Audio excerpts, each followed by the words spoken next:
কোম্পানিতে থাকলে যেটা হয় যে একটা টিমের মধ্যে কাজ করা, to be a part of a team player, এইটা খুব ইম্পর্টেন্ট জিনিস। ফাউন্ডার একলা একটা নিজে নিজে করবে সেটা না, তার টিমরে তো চালাইতে হবে।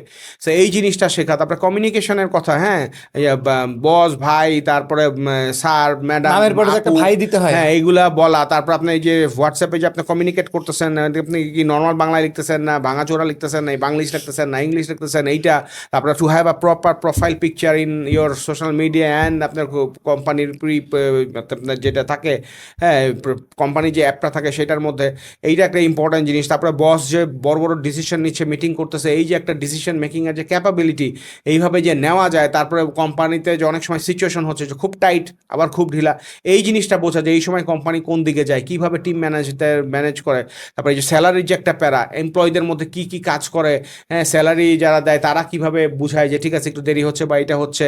তারপর আপনার এই যে ব্যবসা করে যে রেভিনিউগুলো আসতেছে, কালেকশন না হইলে যে স্যালারি হবে না, সেল না হইলে যে রেভিনিউ না আসলে যে স্যালারি হইতে দেরি হবে, এই যে রিয়েল লাইফে যে জিনিসগুলো বোঝা, এইটা is so dam important for an entrepreneur. এবং এর জন্য আপনার একটা জায়গায় কাজ করা উচিত।